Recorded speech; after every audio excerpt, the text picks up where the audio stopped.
Hi guys, good morning. कैसे हो आप लोग सब? आई होप आप सब एकदम बढ़िया, फर्स्ट क्लास और मजे में होंगे। Absolutely yes sir. दोस्तों, हम लोग बहुत ही इंटरेस्टिंग और बहुत ही बढ़िया सा और बहुत ही फर्स्ट क्लास सा चैप्टर हम लोग पढ़ रहे हैं, जिसका नाम है कंपनी ऑडिट सर। और कंपनी ऑडिट में सर इतना मजा आ रहा है हम लोग को कि आपको क्या बताएं, है ना। तो आज हम लोग एक बहुत ही नई और बहुत ही धांसू और इंटरेस्टिंग चीज बच्चों हम लोग आज पढ़ने वाले हैं। ऑडिटर की ड्यूटी हम लोग आज पढ़ने वाले हैं। So you guys need to concentrate full power के साथ, एकदम अच्छे से, पूरा पूरा एकदम फोकस करना है, इन्वॉल्व रहना है। और कहीं पे भी आपको अगर कुछ भी क्वेरी आए तो you have to make sure that you have to ask me. वो it goes without saying, obvious सी बात है। सो आज का टॉपिक है अपना सेक्शन नंबर 143 सबसेक्शन 11, जो बात करता है about auditors duty to report on the matters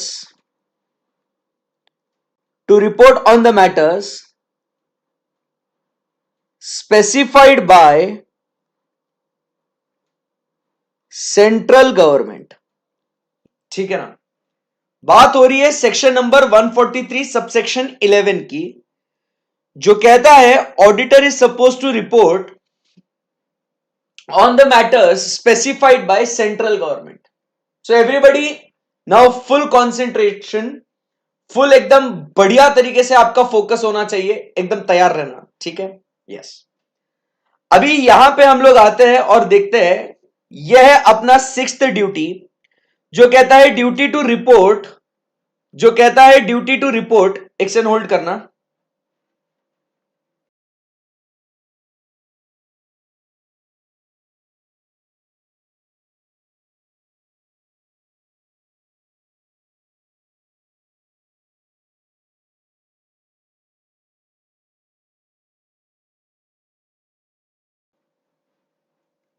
okay, so हम बात कर रहे थे अबाउट व्हाट,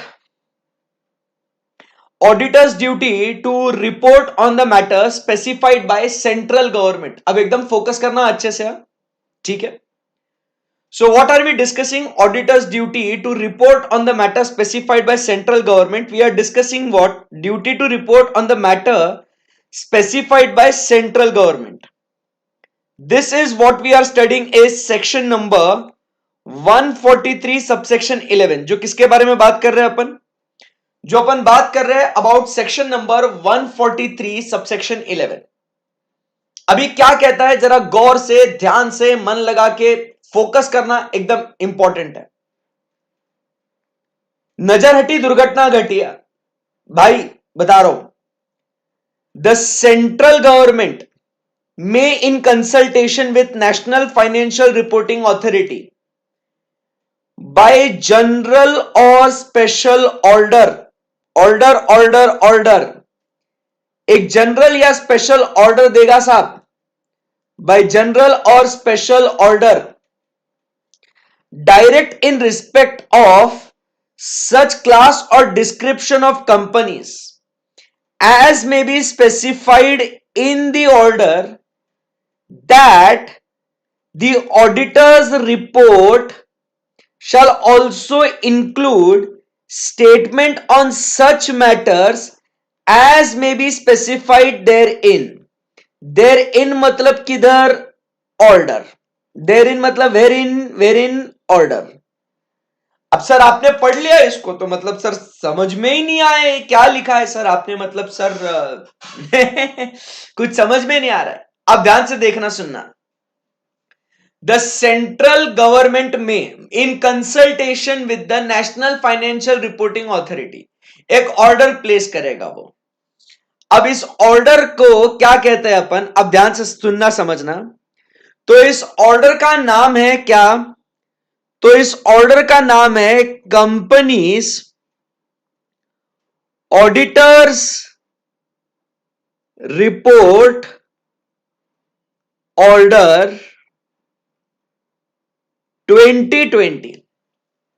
तो मेरे बच्चों आप समझिए केंद्रीय सरकार, central government will do what? Central government will issue what? One order.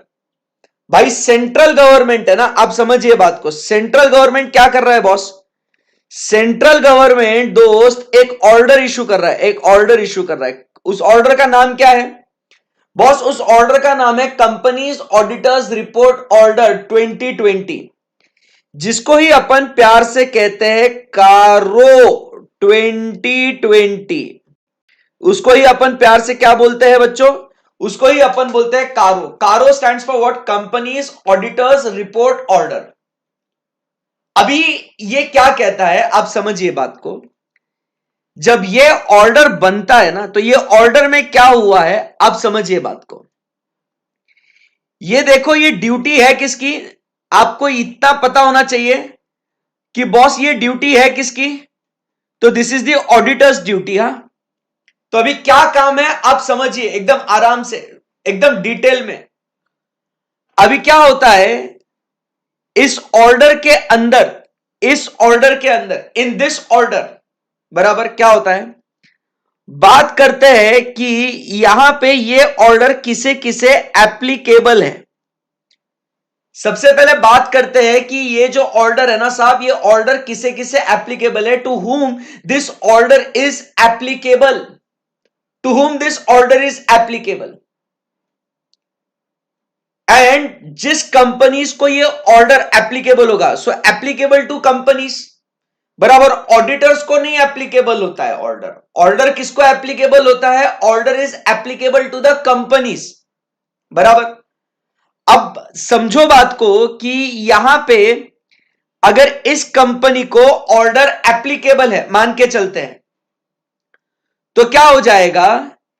इस कंपनी को अगर ये ऑर्डर एप्लीकेबल है, तो फोकस करना एकदम अच्छे से, ध्यान से।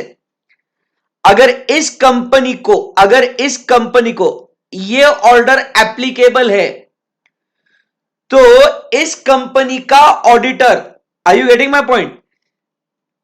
The company to whom such order is applicable, that company's auditor, focus करना, that company's auditor, that particular company's auditor, ये उस कंपनी का ऑडिटर, बराबर है। ये उस कंपनी का ऑडिटर। पूरा ऑडिट होने के बाद जाहिर सी बात है ऑडिटर साहब क्या करते हैं?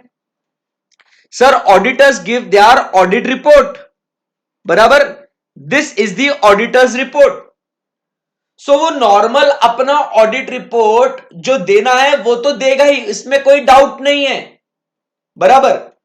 बट अब क्या कहता है कि जिस कंपनी को ये ऑर्डर एप्लीकेबल है, उस कंपनी के ऑडिटर ने अपने रिपोर्ट के अंदर, इस ऑर्डर के अंदर हम लोग ने क्या दिया है?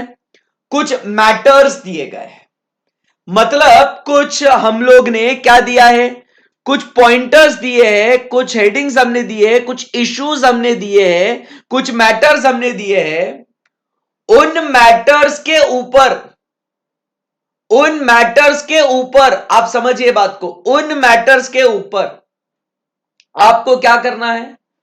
आपने अपना ऑडिट रिपोर्ट के अंदर उन मैटर्स पे, इन्हीं मैटर्स पे, मतलब ये जो मैटर्स होंगे ना यहां पे, ये जो मैटर्स होंगे ना यहां पे, आप समझ रहे मेरी बात को? डाइजेस्ट करो इसको आराम से, ठंडे दिमाग से। कुछ मैटर्स दिए होंगे बॉस, आप समझिए बात को। कुछ मैटर्स दिए होंगे, ये मैटर्स है कुछ। तो आप समझिए बात को, क्या होता है इन मैटर्स के ऊपर, ये जो मैटर्स है ना, जो कहां दिए गए हैं, ये कहां दिए गए हैं मैटर्स? ये मैटर्स उसी ऑर्डर में दिए गए हैं, ये मैटर्स उसी ऑर्डर में दिए गए हैं, बराबर। इसी ऑर्डर में दिए गए हैं। तो उन्हें क्या करना है ऑडिटर साहब ने? उन्हें क्या करना है ऑडिटर साहब ने? समझो बात को, बिल्कुल भी कैरिड अवे मत होना।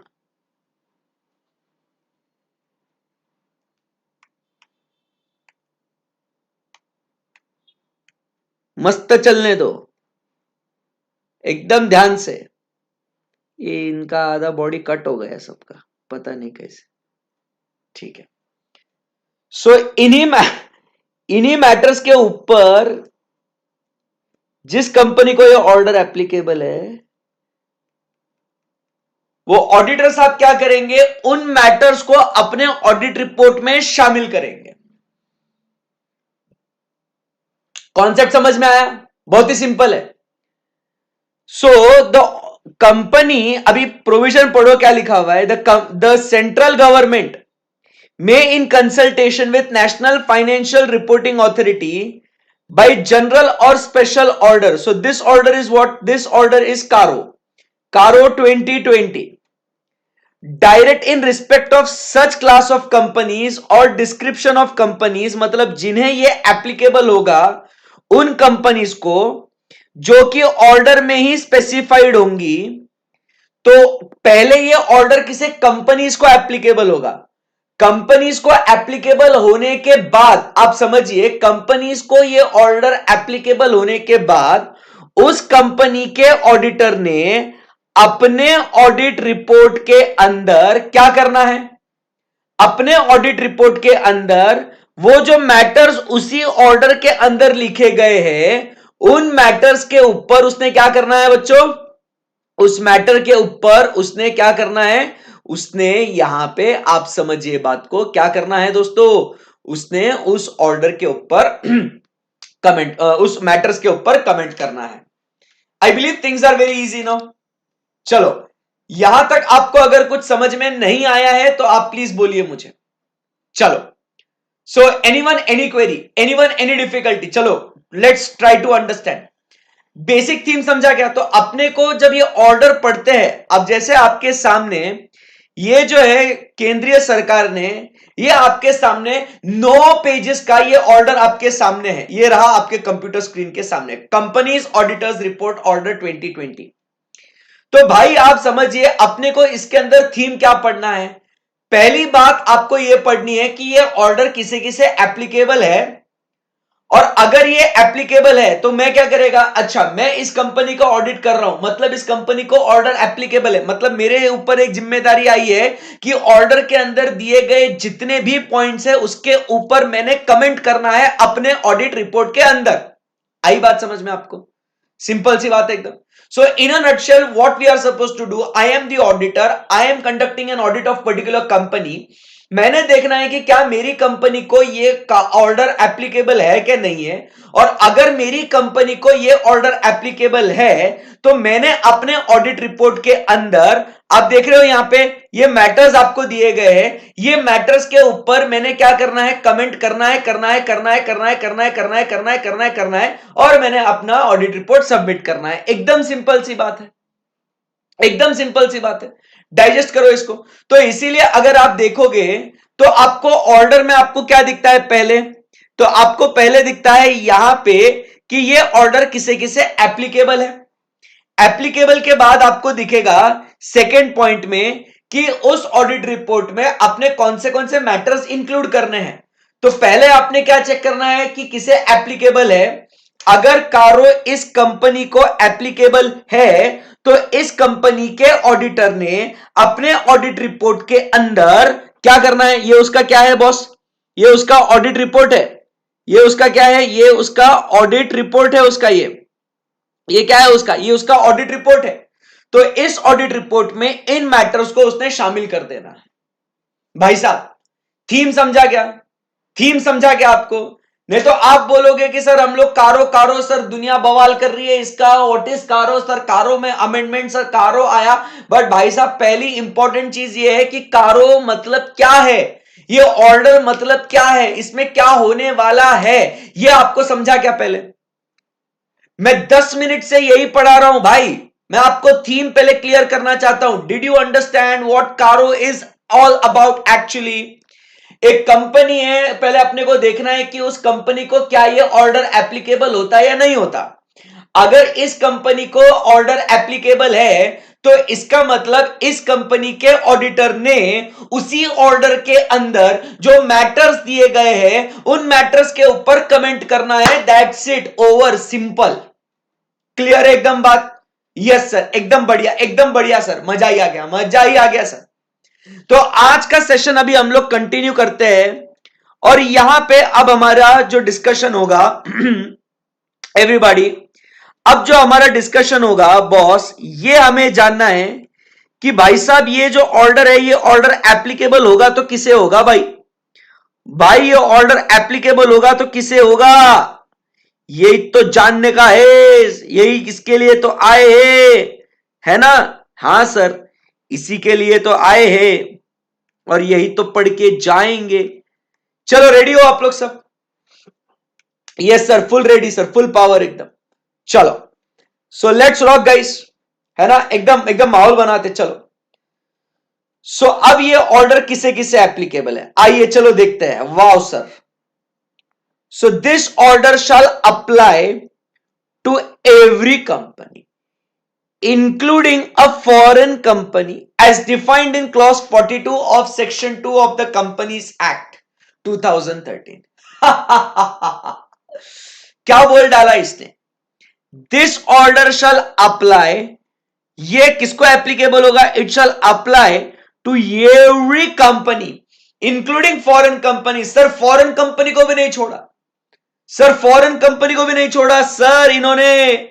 सर अभी इसका मतलब क्या है ऐसा सर? फॉरेन कंपनी सर मतलब ऐसा कुछ क्लिक नहीं हुआ सर, हमें कुछ ऐसा समझ में नहीं आया। ऐसा फॉरेन कंपनी बकायदा क्यों लिखा है ऐसा? तो मैं आपको एक बात बता दूं, आप सबको पता होगा कि boss companies act is applicable to Indian companies, correct ना बेटा? Yes sir, companies act is applicable to which companies? Sir ji Indian companies. और अगर कोई पार्ट, अगर कोई प्रोविजन, अगर हमें फॉरेन कंपनीज को लागू कराना है तो हमने क्या करना है बच्चों? तो सर सिंपल सी बात है, हमने बकायदा स्पेसिफिकली लिखना पड़ेगा कि ये चीज जो है, ये चीज फॉरेन कंपनीज को भी लागू होगी। इसीलिए जब भी हम लोग देखते हैं ना, यहां पे इट इज एप्लीकेबल टू, क्या बोलता है? Every company including what? Foreign company. तो यहां पे देखो, कंपनीज एक्ट के प्रोविजंस यूजुअली इंडियन कंपनीज को एप्लीकेबल होते हैं, बट जब अपने को कोई स्पेसिफिक चीज सिर्फ फॉरेन कंपनीज को एप्लीकेबल करानी होती है ना, तो हमें लिखना भी पड़ता है कि भाई साहब इसको फॉरेन कंपनीज को भी एप्लीकेबल है। तो सिर्फ फिर काहे इसमें इतना बवाल क्रिएट करे कि किसे applicable such class of companies and फलाना ढिमकाना। तो मेरा बच्चा, मेरा बाबू, मेरा बेटा, मेरा सोना, यहां पे एक वर्ड आपको दिखता है और वो बहुत इंपॉर्टेंट है। वो क्या लिखा हुआ है? एक्सेप्ट। मतलब कारो सारे कंपनीज को लागू होगा। CARO 2020 will be applicable to every company, all the companies including foreign companies. Yes, but क्या बोलता है? एक्सेप्ट। मतलब यहां पे इन 6 कंपनीज को छोड़ के कारो जितनी भी कंपनीज है, उन सारी कंपनीज को कारो क्या हो जाएगा बॉस? उन सबको कारो एप्लीकेबल हो जाएगा। सही बात है ना एकदम? Absolutely yes sir. सो मेरा बेटा, यहां पे अपन क्या लिखते हैं? So CARO is applicable to all companies, it is applicable to all companies including what? Foreign company, including what बेटा? सर बहुत मजा आ रहा है, बहुत मजा आ रहा है sir, including foreign company. But फिर क्या बोल दिया बॉस? एक आ गया एक्सेप्ट। मतलब सारे कंपनीज को सिवाय इन कंपनीज को छोड़ के। तो today our topic of discussion will be what? To discuss that, to discuss, अपने को क्या करना है? डिस्कस यहां पे कि कौन से कंपनीज को कारो एप्लीकेबल नहीं है। जब बात सर, बहुत बढ़िया।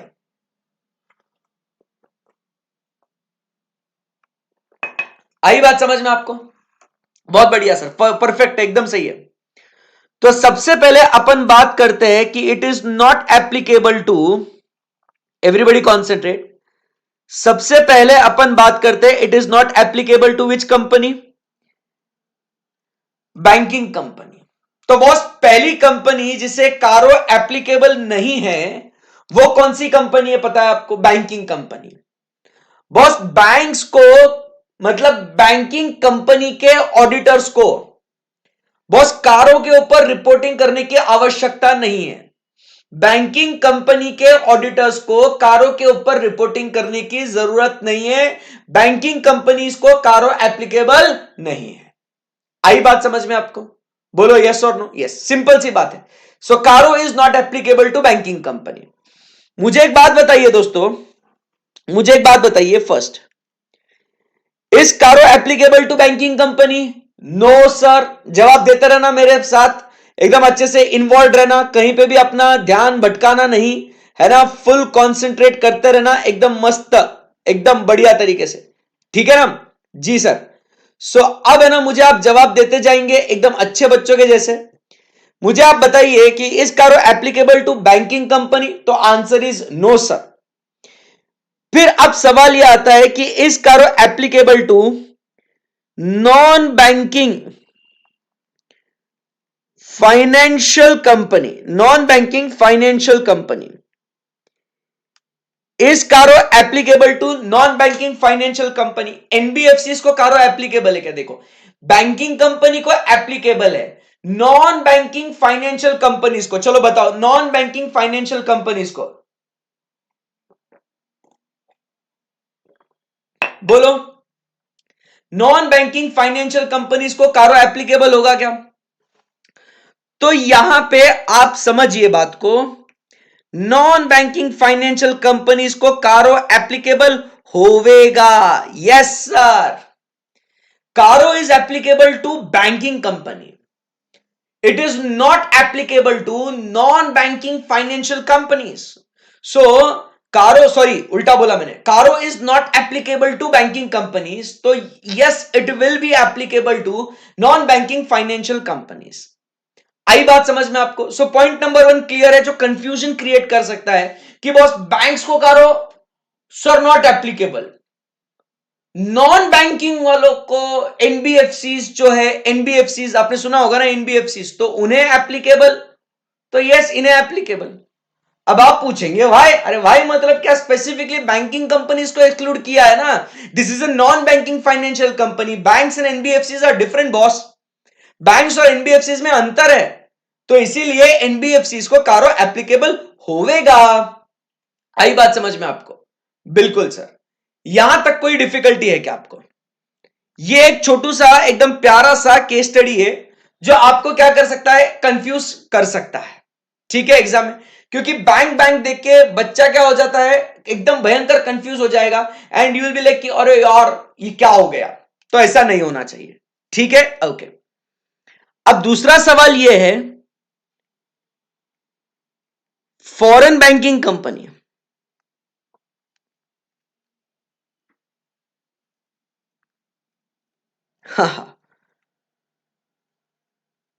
फॉरेन बैंकिंग कंपनी को, अब इसमें बताइए आप मुझे, फॉरेन बैंकिंग कंपनी को कारो एप्लीकेबल होगा कि नहीं होगा?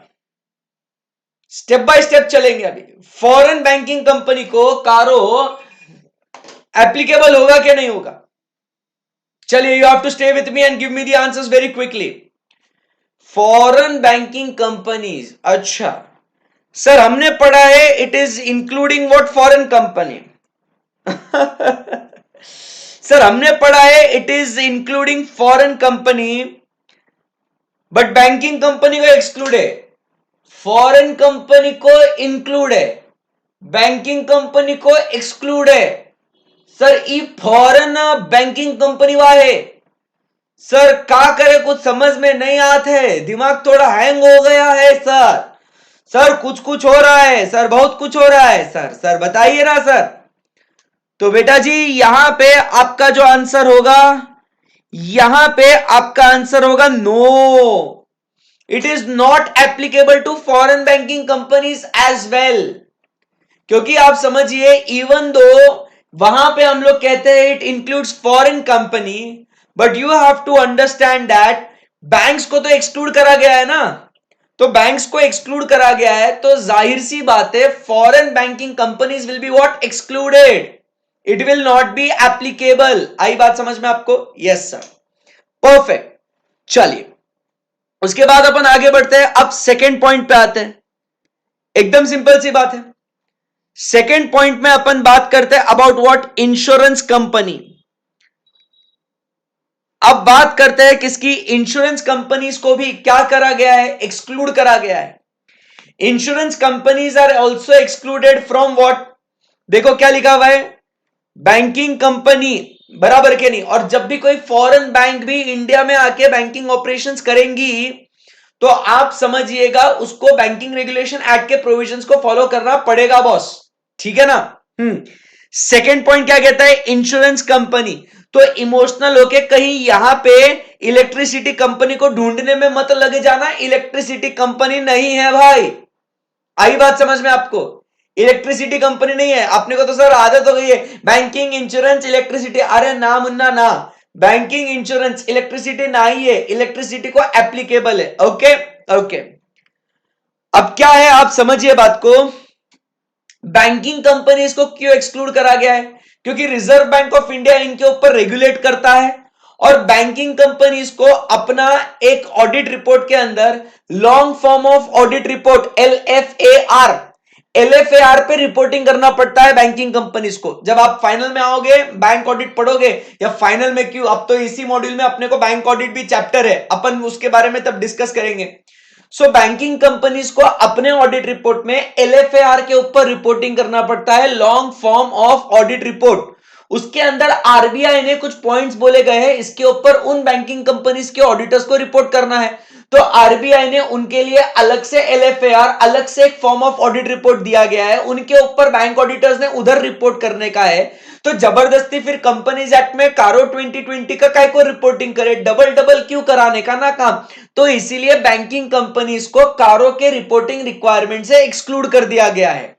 इंश्योरेंस कंपनी का रेगुलेटर है IRDAI, insurance regulatory development authority of India.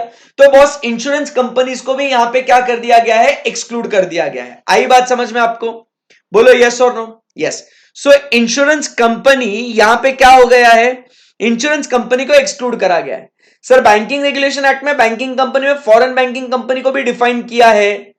भाई साहब आप समझिए, बैंकिंग रेगुलेशन एक्ट के अंदर जो भी कंपनी यहां पे इंडिया में फॉर्म एंड इनकॉर्पोरेटेड है या बाहर से आके यहां करती है, they have to follow the provisions of banking regulation act.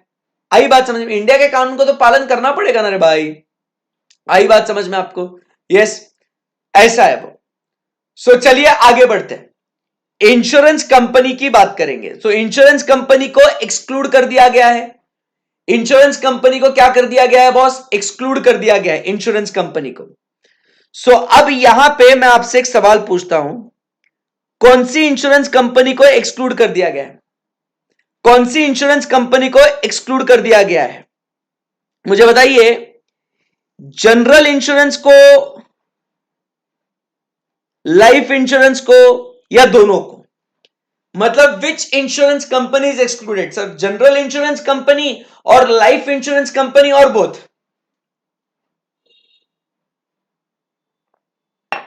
बताइए, जनरल इंश्योरेंस कंपनी और लाइफ इंश्योरेंस कंपनी और both, which insurance companies are excluded. तो sir obviously both are excluded.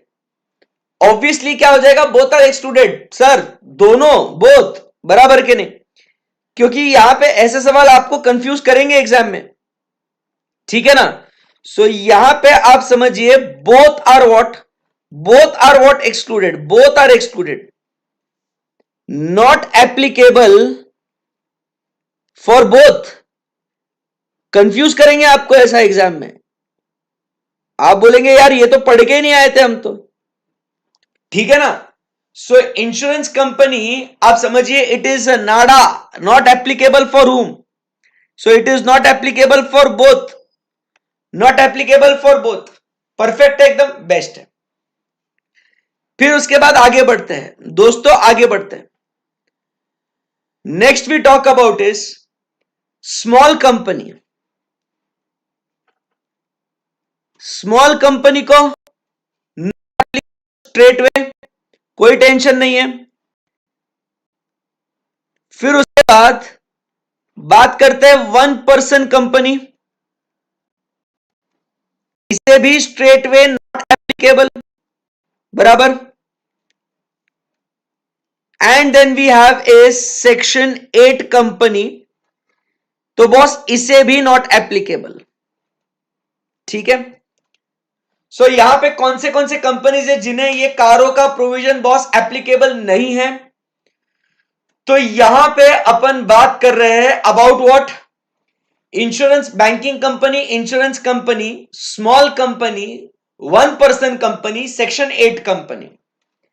And अब आखिरी में जो बहुत बहुत बहुत इंपॉर्टेंट है, जो आज का अपना पूरा लेक्चर, पूरा सेशन इसके ऊपर जाएगा, वो होगा अपना कौन सा? सो अपन बात करेंगे about what? Private limited company.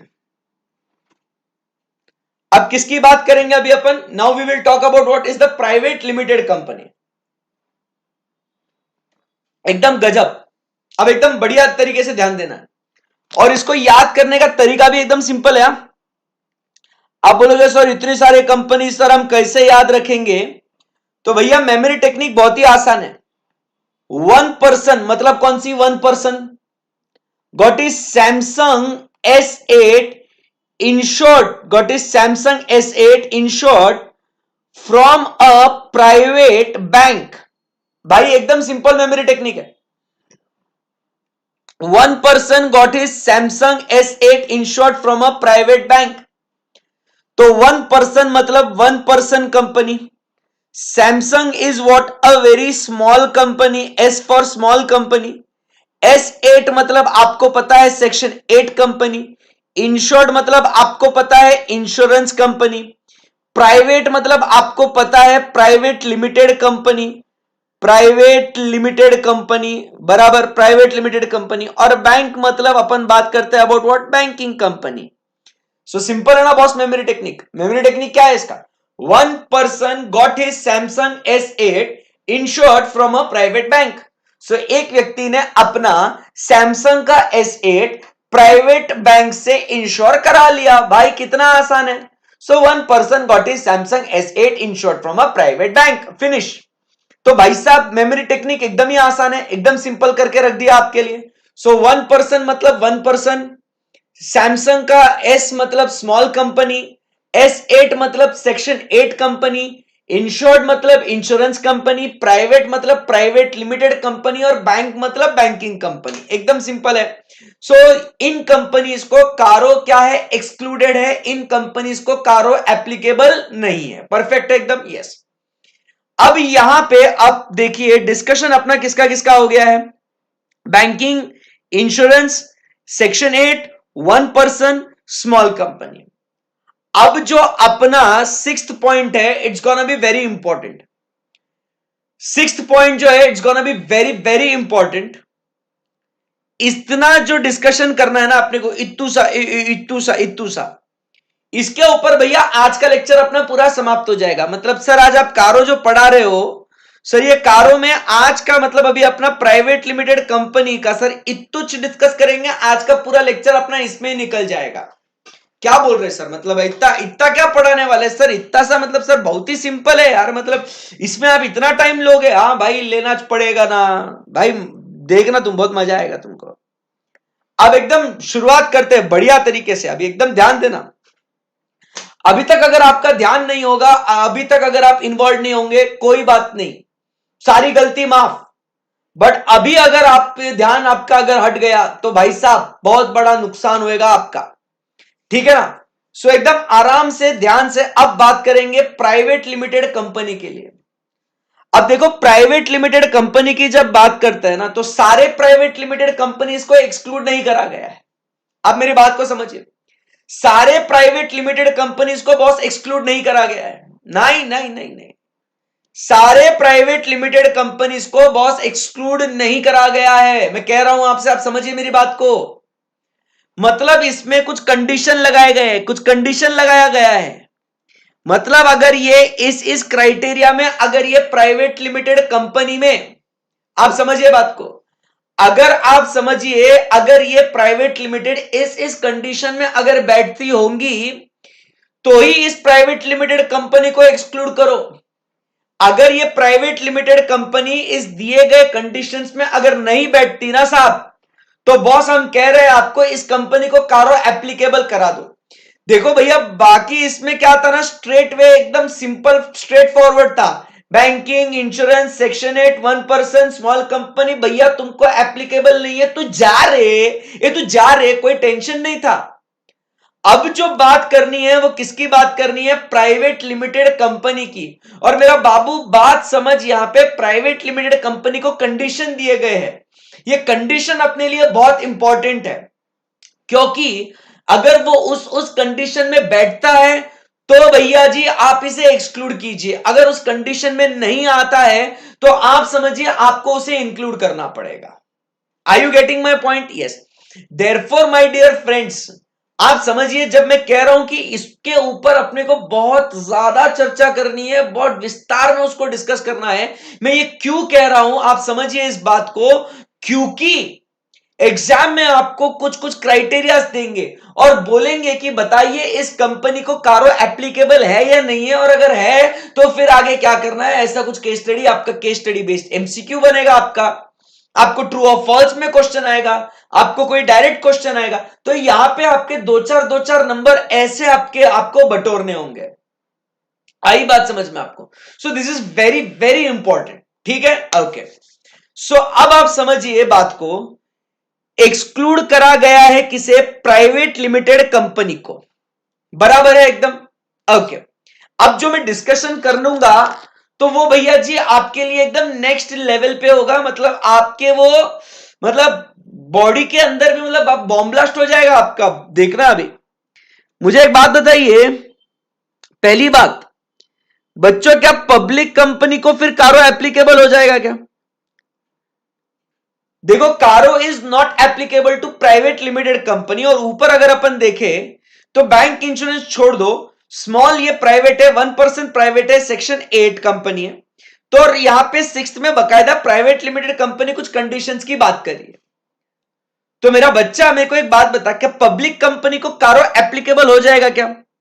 तो सर बिल्कुल भी कारो एप्लीकेबल हो जाएगा, यस सर, मतलब स्ट्रेट वे सर, इसमें तो कोई हमें दिक्कत ही नहीं है, कोई दुविधा नहीं है सर, एकदम एकदम बढ़िया सर, एकदम बढ़िया, पब्लिक कंपनी को भी कारो एप्लीकेबल है सर, बहुत बढ़िया sir, applicable sir, public company को एप्लीकेबल, आप डरो ही मत सर। उसके बाद सवाल यह आता है, मुझे एक बात बताओ रे, क्या प्राइवेट अनलिमिटेड कंपनी को कारो एप्लीकेबल होगा क्या?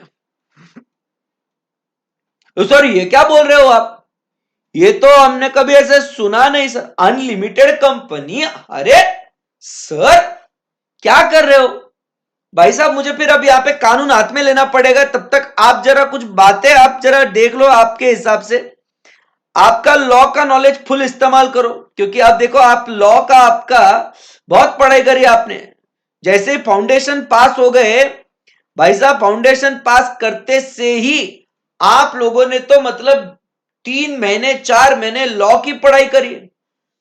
तो बच्चा लोग, प्राइवेट अनलिमिटेड कंपनी, ऐसा प्राइवेट अनलिमिटेड कंपनी, पहले तो एक बात बताओ, होवे क्या ऐसे कंपनी? प्राइवेट अनलिमिटेड कंपनी होती है ऐसे, होती है ऐसे प्राइवेट अनलिमिटेड कंपनी? जरा यस और नो में जवाब दो।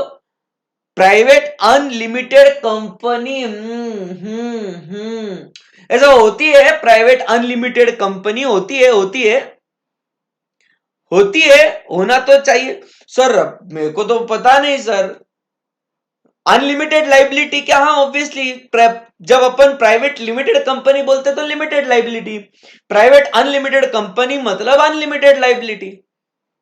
आधे बच्चों को तो पता ही नहीं है कि सर ऐसा अनलिमिटेड कंपनी होवे कि नहीं होवे, तो उन्हीं बच्चों के लिए मैं यहां पे देखो अनलिमिटेड ऐसा सर्च करता हूं, तो आपको दिखेगा बॉस, दिखेगा आपको कि भैया अनलिमिटेड कंपनी डिफाइन करी जाती है और होती है ना? हाँ, सुना नहीं अभी तक बेटा फवाज, सुना नहीं अभी तक, फिर सुना सुना था, अब सर ने सुना दिया। सो अनलिमिटेड कंपनी होती है सर, होती है सर, देखो सेक्शन 2 सबसेक्शन 92।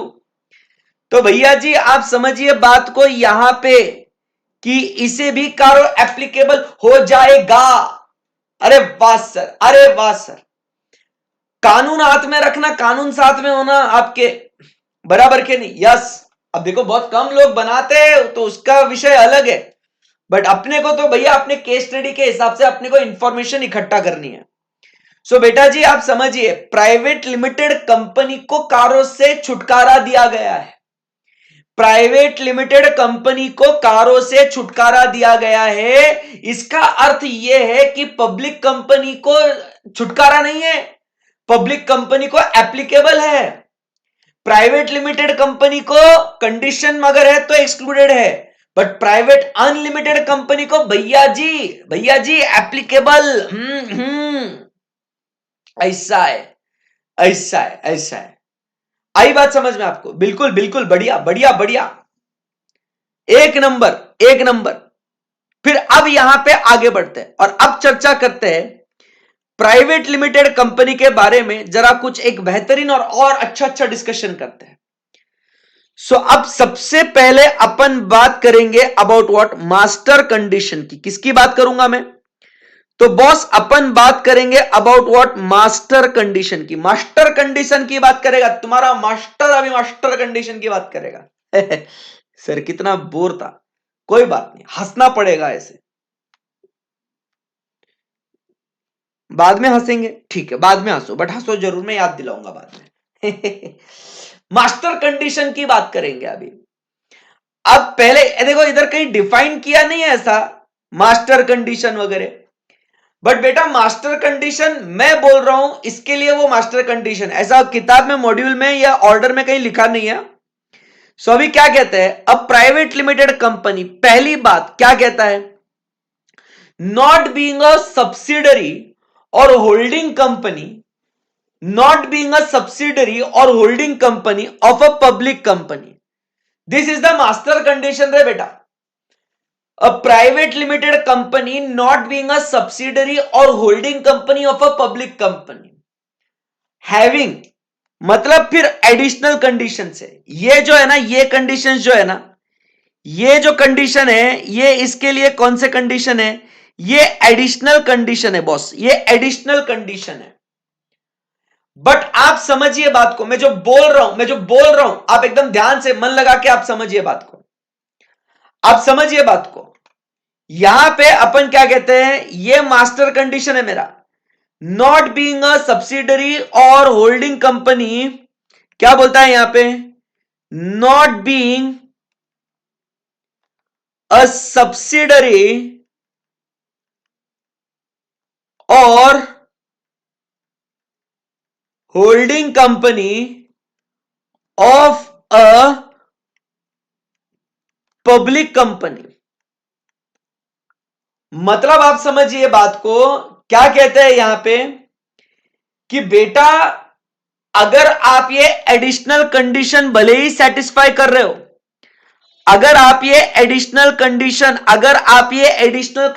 भले ही सेटिस्फाई कर रहे हो, बट अगर आपने ई मास्टर कंडीशन को ही पूरा नहीं किया तो एडिशनल कंडीशन सेटिस्फाई करने का कोई मतलब नहीं है, आपको कारो एप्लीकेबल हो जाएगा। तो इसीलिए जब भी हम लोग कोई भी प्राइवेट लिमिटेड कंपनी के नजरिए से कोई भी केस स्टडी हम लोग अगर देखेंगे, तो पहले हमें इस कंडीशन के ऊपर फोकस करना पड़ेगा कि बॉस वो ऐसी प्राइवेट लिमिटेड कंपनी होनी चाहिए कि जहां पे उसके ऊपर कोई पब्लिक नहीं, कोई नीचे कोई पब्लिक नहीं, मतलब वो एकदम प्योर, एकदम पवित्र, एकदम शुद्ध प्राइवेट कंपनी होनी चाहिए। वाह वाह सर, तो हमें वो प्राइवेट लिमिटेड कैसी चाहिए, हमारी प्राइवेट लिमिटेड कंपनी कैसी हो सर, वो ऐसी हो कि जिसका किसी पब्लिक कंपनी के साथ नाता नहीं हो सर, पवित्र हो, शुद्ध हो, पब्लिक कंपनी के साथ उसका कोई भी रिश्ता, कोई भी ताल्लुकात, कोई भी संबंध ना हो सर, ऐसी प्राइवेट कंपनी चाहिए। और अगर उस प्राइवेट कंपनी का, अगर उसका रिश्ता किसी भी सब्सिडरी या किसी भी होल्डिंग कंपनी के साथ, अगर वो पब्लिक कंपनी है, मतलब किसी भी पब्लिक कंपनी के साथ अगर उसका रिश्ता हो, सब्सिडरी के फॉर्म में या होल्डिंग के फॉर्म में, नहीं चलेगा, सीधा सीधा कारो एप्लीकेबल कर डालेगा। आई बात समझ में आपको? आई बात समझ में आपको? बिल्कुल बिल्कुल बिल्कुल बिल्कुल। एंड इसका लॉजिक भी क्या है भाई? सर लॉजिक भी एकदम सिंपल है। अरे the subsidiary of a public company is deemed to be a public company and therefore public company deemed, और पब्लिक कंपनी को एप्लीकेबल ना रे फिर। अरे हाँ सर, ऐसा। तो इसीलिए ना ऊपर पब्लिक ना नीचे पब्लिक, कहीं पे भी नो पब्लिक। अगर वैसा है तो फिर आगे बढ़ेंगे और एडिशनल कंडीशंस की ओर जाएंगे। अगर आप समझिए बात को, बात को समझिए, बात को समझिए। अगर ई मास्टर कंडीशन, मतलब अगर भैया जी, अगर ये कंडीशन अगर आप पूरा नहीं करते हो और एडिशनल कंडीशन आप पूरा करते हो, फिर भी आपको कारो एप्लीकेबल हो जाएगा। तो पहली बात तो ये, जो ये कंडीशन है वो आपको देखना है। क्लियर एकदम? तो इसका मतलब क्या हो गया? इसका मतलब क्या हो गया साफ साफ बातों में सर? यहां पे आप समझिए, यहां पे आप समझिए, इसकी जो पब्लिक सब्सिडरी कंपनी होगी तो नहीं चलेगा। ये प्राइवेट कंपनी है। ये कौन सी कंपनी है? ये ई सर जी अपनी प्राइवेट कंपनी छे, प्राइवेट लिमिटेड कंपनी छे, बट इसकी सब्सिडरी है ना पब्लिक कंपनी है, नहीं चलेगा। सर ये जो है ना ये प्राइवेट कंपनी है, बट सर इसकी होल्डिंग कंपनी है ना पब्लिक होल्डिंग कंपनी है सर। सर बहुत दुविधा है, कैसा चल रहा है सर ये सब? मतलब तो इसकी जो है ना यहां पे ये है पब्लिक होल्डिंग कंपनी, तो ये भी नहीं चलेगा सर, ये भी नहीं चलेगा सर। तो आप समझिए ये प्राइवेट कंपनी एकदम पवित्र प्राइवेट कंपनी, प्योर, एकदम प्योर बेबी प्योर। उसका किसी भी पब्लिक के साथ ताल्लुकात नहीं होना चाहिए, किसी भी पब्लिक के साथ ताल्लुकात नहीं होना चाहिए, एकदम प्राइवेट प्राइवेट। तो मतलब सर अगर इसका प्राइवेट होल्डिंग है तो चलता है सर, अगर इसका प्राइवेट सब्सिडरी है तो चलता है। मतलब यहां पे अगर अपन देखेंगे सो यहां पे आप समझिए कारो क्या बोलेंगे यहां पे स्ट्रेट वे कारो एप्लीकेबल, यहां पे स्ट्रेट वे कारो एप्लीकेबल, यहां पे आपको बेटा जी additional conditions to be seen. अब समझ में आया सर? मतलब सर ने इसको मास्टर कंडीशन क्यों बोला, समझ में आया आपको? आई बात समझ में आपको? बोलो बॉस। तो ये बात है यहां पे अपन क्या कहते हैं, यहां पे आपको एडिशनल कंडीशन देखना पड़ेगा। अब बात क्लियर है सर? अब मजा आया ना वीडियो? ये बात तो सही है सर।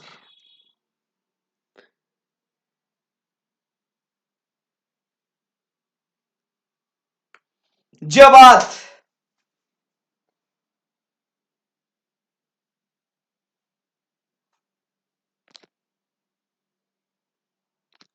हेलो माइक चेक, सब बढ़िया है यार? कुछ भी बोल रहे हो तब फटका पड़ेगा, फटका। चलो, so my dear friends, everything okay? Understood? Private limited company का पहला मास्टर कंडीशन, मास्टर स्ट्रोक भाई का,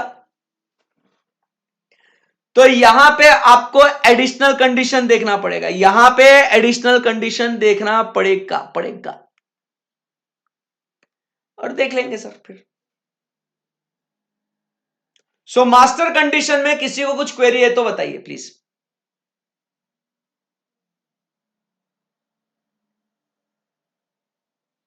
चलो इसमें कुछ क्वेरी है किसी को तो प्लीज बताइए बॉस।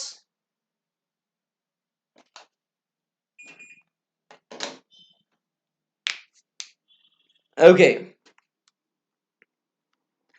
अब मास्टर कंडीशन पढ़ने के बाद अब मास्टर आपका लेके जाएगा एडिशनल कंडीशन के पास।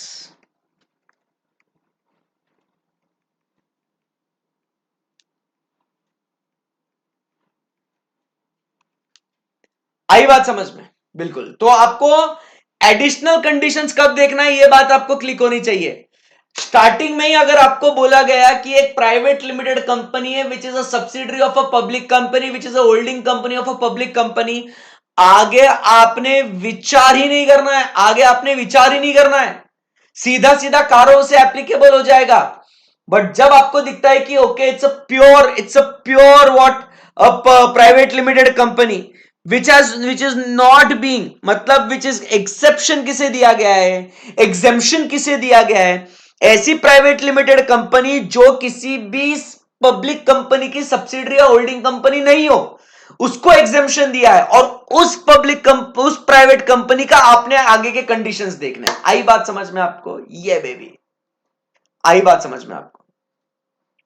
सो थर्ड केस में आपको अब ये एडिशनल कंडीशंस देखने। तो आप एडिशनल कंडीशन क्या है ये आपको समझाना, एडिशनल कंडीशन के पास कब जाना है, क्लियर है ना एकदम? हाँ, तो अभी क्या बोलता है वो यहां पे, who's paid up share capital, who's paid up capital and reserves and surplus not more than rupees 1 crore as on balance sheet date। तो पहला कंडीशन ये आपके सामने ये रहा। चलो अभी एडिशनल कंडीशन, मतलब मैं आपको एक और एग्जांपल देगा ना और एक बात करेंगे ना तो नेक्स्ट लेवल क्लैरिटी आएगा।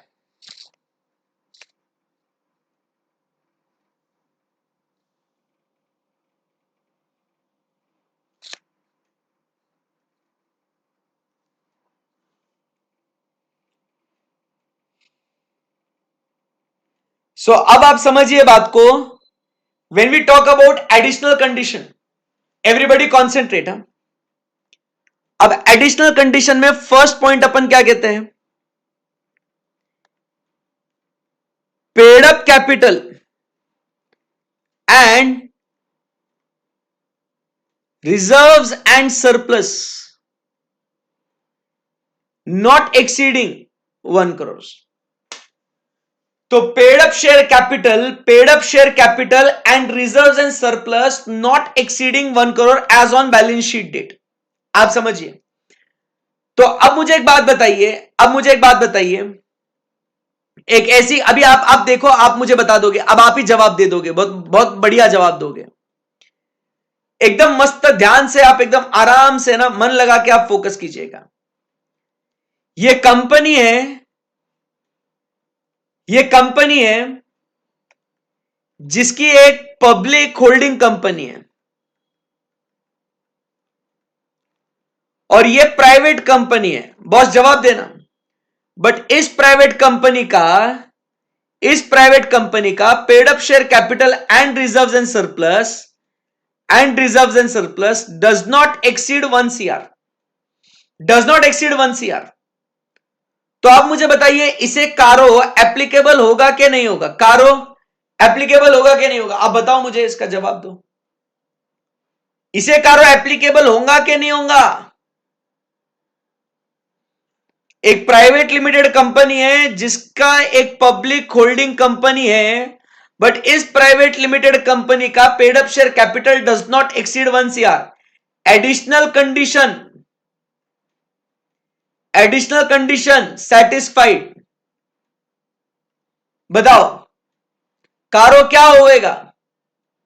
बताओ सर, यहां पे कारो एप्लीकेबल हो जाएगा क्योंकि सर इन्होंने मास्टर कंडीशन को ही फुलफिल नहीं किया है। अब समझ में आया ना आपको? आप समझ में आया ना? तो ये एडिशनल कंडीशन को कब इज्जत देना होगा? जब आपने पहले ये मास्टर कंडीशन को, मतलब in not being a subsidiary or holding company of a public company, आपने उसको पूरा किया ना, वो पूरा होने के बाद फिर आप आगे की कंडीशंस को देखेंगे। अगर यही पूरा नहीं हुआ तो आगे जाके आपको कोई मतलब ही नहीं है। Are we good? Are we good? Yes sir. Sir अब मजा आया सर, अब क्लियर हुआ सर। हाँ सर, अब वो एडिशनल कंडीशन, मास्टर कंडीशन, जरा अब वो कुछ बॉडी में गया सर, जरा अब कुछ पल्ले पड़ा है। बहुत बढ़िया, बहुत ही बढ़िया, बहुत ही बढ़िया। Very good guys, very good. Proud of you, proud of you my boy. चलिए अब आगे बढ़ते हैं, अब आगे बढ़ते हैं। अरे ओ बेटा जी, अरे ओ बाबू जी, अब paid up share capital and reserves and surplus में क्या आता है क्या नहीं आता है उसके बारे में चर्चा करेंगे। सर ये क्या करने की चर्चा है कि सर हमको तो आता है, देखते हैं ना। अब मुझे बताना है आपको आएगा कि नहीं आएगा पेड अप शेयर कैपिटल में। अब देखो, टोटल करने के लिए कुछ कुछ बातें अपने को ऐड करनी पड़ेगी ना। तो बताइए, पेड अप शेयर कैपिटल की बात करें, पेड अप कैपिटल की बात करें, सो मुझे एक बात बताइए,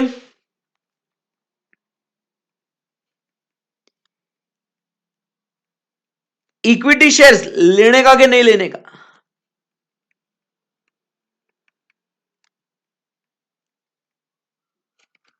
equity shares, tell me, paid up share capital में इक्विटी शेयर्स आएगा नहीं आएगा? इक्विटी शेयर्स आएगा नहीं आएगा? बोलते जाना है आपको। प्रेफरेंस शेयर्स आएगा नहीं आएगा? देखो, हम लोग को क्या कंप्यूट करने का है sir? We need to compute paid up share capital. We need to compute what? Paid up share capital, paid up share capital. तो sir, equity shares, preference shares आएगा, आएगा, आएगा। इक्विटी शेयर भी आएगा, प्रेफरेंस शेयर भी आएगा। चलो मुझको बताओ, कंपनी ने बोनस शेयर दिया, आएगा नहीं आएगा? Bonus share, bonus share, bonus.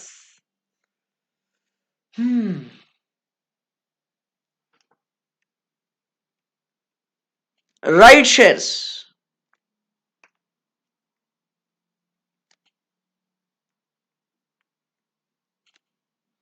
Bonus share, right shares, बताइए, बोलो बोलो।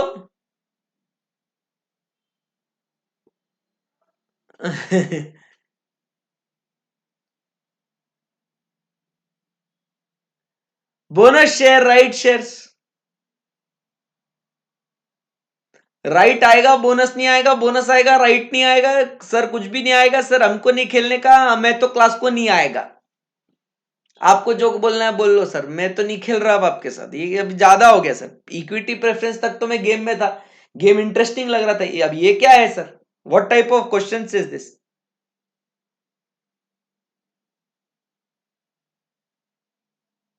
बोनस शेयर्स नहीं आएगा, राइट शेयर्स आएगा। अरे बेटा जी, ये करण अर्जुन है, मेरे करण अर्जुन आएंगे। बोनस भी आएगा और अरे राइट शेयर्स भी आएगा। अरे नलायको, हाँ, तुम लोग को पता नहीं है बोनस शेयर्स क्या होता है? It is what? Capitalization of profits ना। जो आपका रिजर्व है, वो फ्री रिजर्व्स को आप कैपिटलाइज करते हो ना, so it is transfer to what? The paid up share capital ना, बोनस। अरे कैसे मारेगा ना पकड़ के, हाँ। बोनस शेयर, बोनस शेयर आप समझिए, बोनस शेयर्स आएंगे और राइट शेयर्स भी आएंगे। ये बेटा करण अर्जुन है। अरे बोनस बचपन में पढ़ा था यार, बचपन में पढ़ा था। It is what? Capitalization of profits. काई करे इसके लिए ये चीजें मुझे कितना, मतलब क्या क्या जरूरत है? मैं तो लिख के आ सकता हूं, paid up share capital reserves and surplus बच्चों नॉट एक्सीड इन 1 करोड़। आपका तो खत्म हो गया कहानी, किस्सा पढ़ा के खत्म हो गया मेरा। बट क्या आपको पता ही नहीं बोनस शेयर, राइट शेयर आना नहीं आना? गलती हो गई ना। हाँ, फिर उसके बाद कॉल्स इन एडवांस, क्या करना है? कॉल्स इन एडवांस,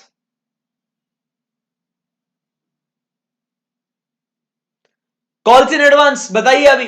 अब मैंने first call, second call, call पे कॉल करा, कोई बोलता है मेरे को एक कॉल कॉल कॉल कॉल नहीं खेलने का रे, मैं एक साथ पूरा पैसा दे देगा। तो अभी क्या हुआ, कंपनी के पास आए हैं कुछ पैसे, कंपनी के पास आए हैं कुछ पैसे जो है क्या, कॉल्स इन एडवांस।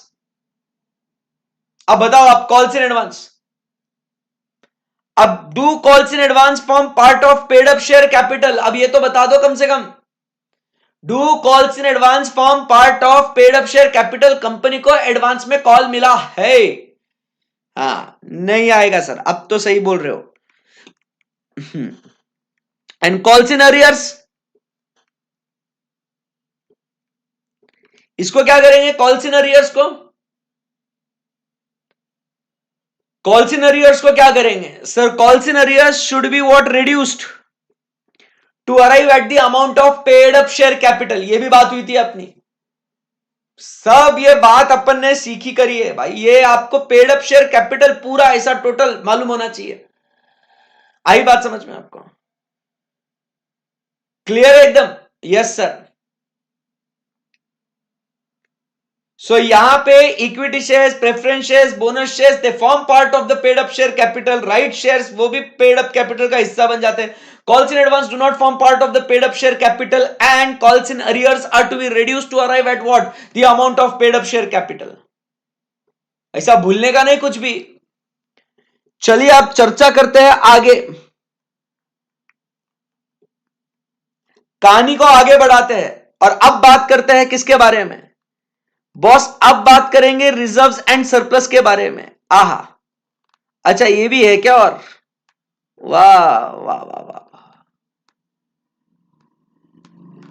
सो अब बात करेंगे रिजर्व्स एंड सरप्लस। सर हमें लगा खत्म हो गया, नहीं बेटा, अभी रिजर्व्स एंड सरप्लस और बाकी है और टॉर्चर बाकी है तुम्हारा। अब रिजर्व्स एंड सरप्लस की बात करेंगे बच्चों। रिजर्व्स और प्रोविजन की जब बात करते हैं तो हमें क्या लेना है यहां पे, रिजर्व लेने का है कि प्रोविजन लेने का है या दोनों लेने का है? रिजर्व लेना है कि प्रोविजन लेना है या सर जी दोनों लेना है अपने को? सर क्या करे, क्या करे क्या ना करे, ये कैसी मुश्किल है, कोई तो बता दे इसका हल ओ मेरे भाई। अरे भाई बोलो रे, रिजर्व एंड सरप्लस बोला है तो सर रिजर्व लेने का कि प्रोविजन लेने का? भाई रिजर्व लेने का कि प्रोविजन लेने का?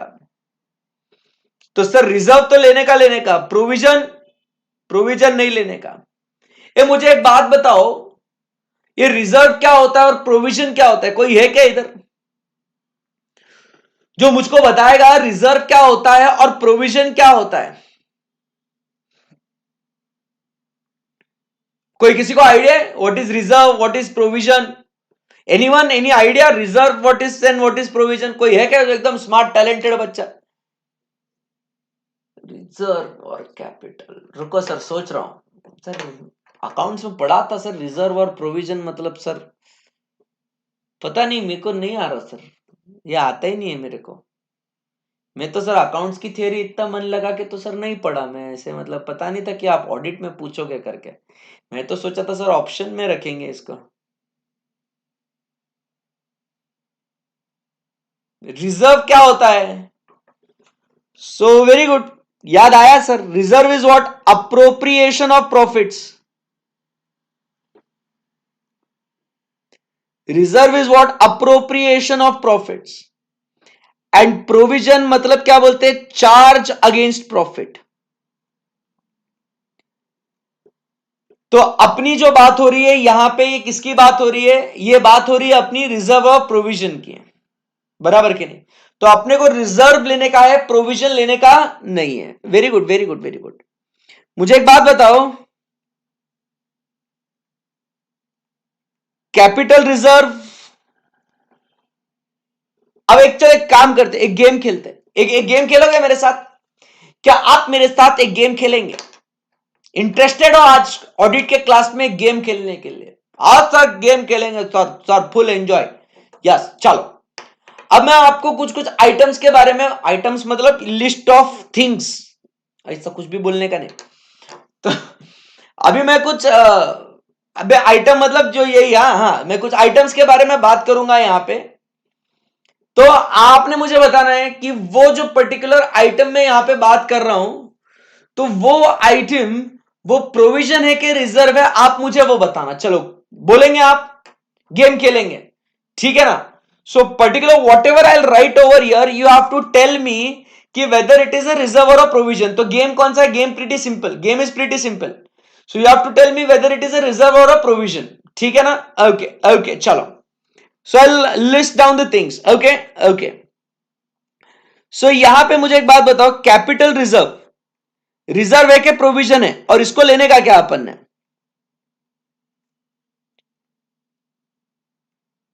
कैपिटल रिजर्व, आप बोले इसको रिजर्व है कि प्रोविजन है? Capital reserve is a reserve or a provision, चलो बोलो। Capital reserve is a reserve or a provision, चलो टेल मी। अरे छिचोरो बताओ, कैपिटल रिजर्व, फिर उसके बाद reserve capital, capital reserve, reserve capital. अच्छा, कौन सा लेने का कौन सा नहीं लेने का इसके अंदर, और दोनों में क्या डिफरेंस है? मैंने बस कैपिटल रिजर्व, रिजर्व कैपिटल, कौन सा लेने का कौन सा नहीं लेने का बताइए। So capital reserve is what? A reserve. चलो सर डन है, ये तो बात एकदम सिंपल है sir, capital reserve is a reserve. Okay, लेने का ले लिया, ले लिया, तूने बोला ले लिया, ले लिया। तो sir ji it is a reserve, but what is reserve capital? और ये क्या है रिजर्व कैपिटल? लेने का नहीं लेने का मतलब क्या है, जरा बताओ इसको, व्हाट इज रिजर्व कैपिटल?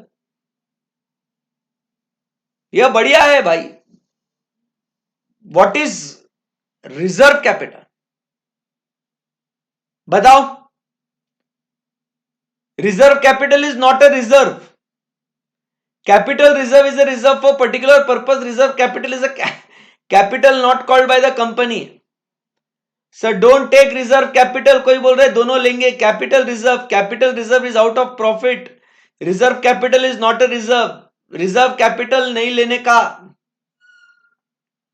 एक रिजर्व है एक प्रोविजन है, कौन बोल रहा है यार, कैसा बोल रहे हैं? Reserve capital is uncalled amount, winding up पर कॉल करता है, very good Keshav, proud of you. तो बॉस रिजर्व कैपिटल बुक्स में दिखता है क्या? रिजर्व कैपिटल बुक्स में दिखता है क्या? नो, तो सर रिजर्व कैपिटल को नहीं लेंगे बॉस, रिजर्व कैपिटल को नहीं लेंगे, नहीं नहीं नहीं नहीं नहीं लेंगे। ऐसा बहुत बढ़िया चीज है यार, आपको कंफ्यूजन के बुक्स में दिखता ही नहीं है रिजर्व कैपिटल। बुक्स में दिखता है क्या रिजर्व कैपिटल? नहीं दिखता सर, नहीं दिखता बुक्स में रिजर्व कैपिटल, कहां से लेंगे रिजर्व एंड सरप्लस के अंदर रिजर्व कैपिटल? यह ऐसा आपका केस स्टडी बेस्ड एमसीक्यू में इतना इतना परेशान करेगा ना मेरे बच्चे को, बट मैं नहीं चाहता कि मेरा बच्चा परेशान हो करके, आप समझे मेरी बात को। सो बेटा आप देखिए मेरा काम कितना आसान था, और मैं क्या कर रहा हूं मैं आपको जता रहा हूं, आप ध्यान से सुनिएगा। मेरा काम सिंपल था, paid up share capital and reserves and surplus not exceeding 1 crore बोल के अपने को ये अगले कंडीशन पे जा सकते थे, बट मुझे नहीं, देखो और कहीं पे भी ऑर्डर में आप समझिए बात को, ऑर्डर में कहीं पे भी इसका एक्सप्लेनेशन नहीं है। कहीं आपको एक्सप्लेनेशन दिख रहा है paid up capital reserves and surplus not more than 1 crore as on balance sheet date, कहीं नहीं दिख रहा है। बट जब एग्जाम में आपको कंप्यूट करने के लिए केस स्टडी ट्रू और फॉल्स में आएगा, तो आपसे ये 1 करोड़ का कंप्यूटेशन में अगर गड़बड़ हो गया ना भाई, तो भैया भयंकर बैंड बजेगा, बैंड नहीं ऑर्केस्ट्रा बजेगा, मैं कह रहा हूं आपसे। आई बात समझ में आपको? तो आप समझिए रिजर्व कैपिटल को नहीं लेंगे, बराबर के नहीं, बराबर के नहीं, बराबर के नहीं, यस। चलिए आगे बढ़ते हैं। मुझे बताइए फ्री रिजर्व लेने का नहीं लेने का? फ्री रिजर्व ये रिजर्व है कि प्रोविजन है? फ्री रिजर्व बोलो,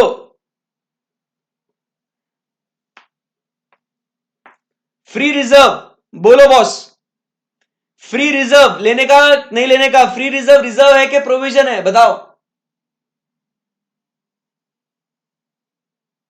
फ्री रिजर्व रिजर्व के प्रोविजन, फ्री रिजर्व रिजर्व के प्रोविजन, बोलना पड़ेगा आपको, बोलना पड़ेगा।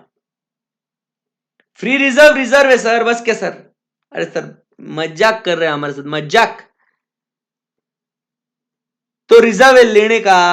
ओके, फिर उसके बाद फ्री रिजर्व की बात अपन बात करते हैं।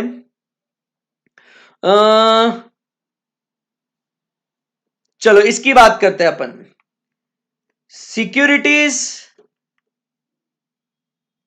Premium account. ये रिजर्व है कि नहीं है, मतलब ऐसा कुछ? सिक्योरिटीज प्रीमियम अकाउंट ये रिजर्व है? बोलो। फ्री रिजर्व तो रिजर्व है सर। दैट वाज वेरी चिल्लर question sir, that was so sad question sir. Sir आप इतना भी हमको गया गुजरा मत समझो सर, प्लीज। ठीक है बेटा, धीरे धीरे लेवल बढ़ाएगा, फिर बताना, फिर जवाब देना। सिक्योरिटीज प्रीमियम अकाउंट बोलना। सिक्योरिटीज प्रीमियम अकाउंट अब बोल, अब क्यों बोलती बंद हो गई? ये रिजर्व है के प्रोविजन है सिक्योरिटीज प्रीमियम अकाउंट? इतना सोचने को टाइम लग रहा है, इतना सोचने को टाइम लग रहा है। सिक्योरिटीज प्रीमियम अकाउंट, इसके नाम में रिजर्व नहीं है सर, नाम में तो रिजर्व नहीं है।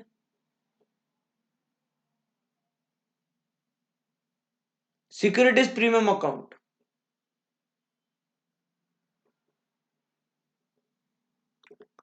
बेटा जी लेने का। ओके ओके, फिर उसके बाद मुझे एक बात बताओ, रीवैल्यूएशन रिजर्व। रीवैल्यूएशन रिजर्व फटाफट बोलो अभी, revaluation reserve. Revaluation reserve reserve है क्या प्रोविजन है? चलो चलो चलो चलो चलो, we don't have the full day.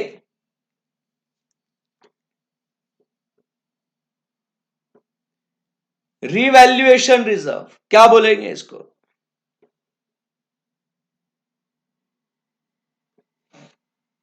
Revaluation reserve, ए भी सर जी रिजर्व है, ये भी रिजर्व है। अरे नाम में रिजर्व है ना रे, येड़ा है क्या रे? लेने का इसको, लेने का। रिवैल्यूएशन रिजर्व ले, बिंदास ले। Next, capital redemption reserve, debenture redemption reserve. बोलो बोलो बोलो, बोलते जाओ, डरो मत। कौन सा लेने का, कौन सा नहीं लेने का, दोनों लेने का, दोनों नहीं लेने का, बोलते जाओ। So capital redemption reserve, debenture redemption reserve. आप मुझे बता दो सर, सीआरआर लेने का नहीं लेने का, डीआरआर लेने का नहीं लेने का, आप बोलते जाओ, बस मैं लिखते जाता हूं। accumulated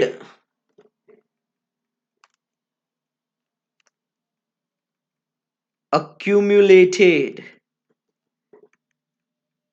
depreciation reserve. क्या करने का? दोनों लेने का, दोनों को ले लो सर, ले लो ले लो ले लो। रिजर्व ले लो सर, रिजर्व ले लो सर, ले लो। हाँ जी, अब इसका बता दो, अक्यूमुलेटेड डेप्रिसिएशन रिजर्व ले लो। अक्यूमुलेटेड डेप्रिसिएशन रिजर्व क्या बोलते हैं पब्लिक? सीआरआर डीआरआर लेने का ले लिया भाई, accumulated depreciation reserve. Sir what is accumulated depreciation reserve?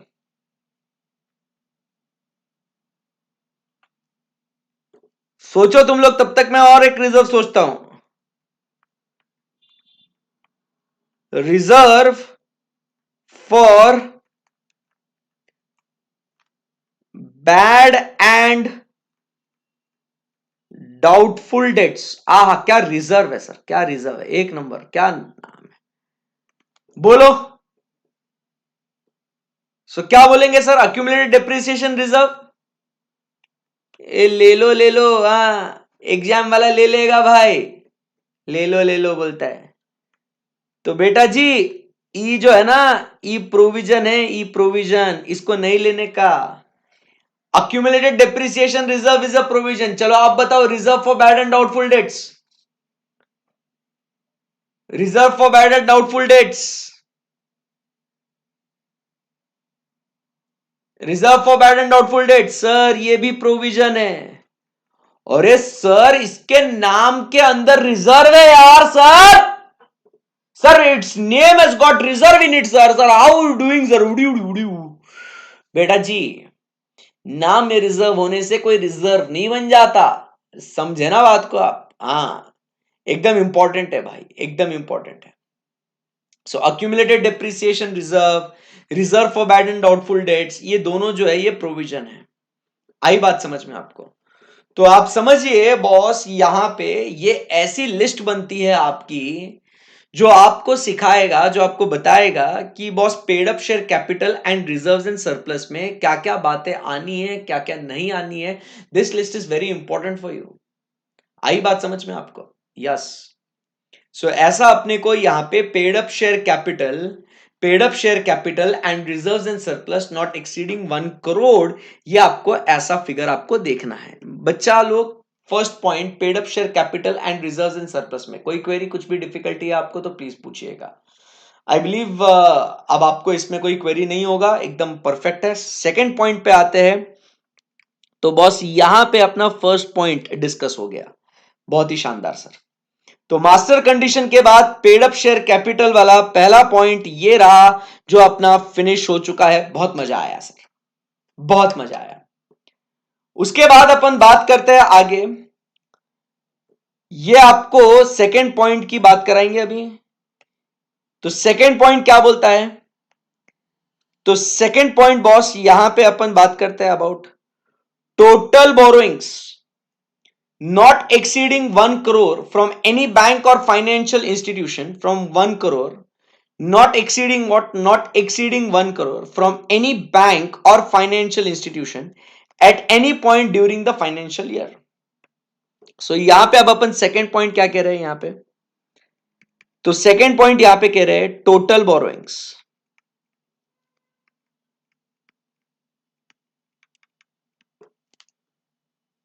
Total borrowings from whom?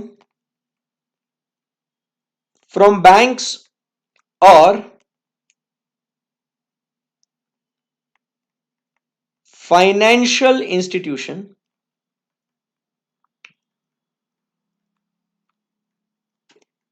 not exceeding 1 crore. सो अब अपनी किसके बारे में बात हो गई? Paid up share capital and reserves and surplus. अभी जिंदगी में आप नहीं भूल सकते, और इतना बढ़िया डिस्कशन हो गया तो सर माहौल ही बन चुका है यहां पे। अब बात करते हैं बॉस किसके बारे में? सो अब बेटा बात करते हैं total borrowings from banks or financial institution.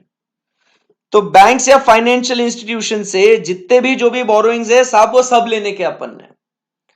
मतलब आप मुझे बताइए यहां पे, tell me guys, short term loan लेने का क्या?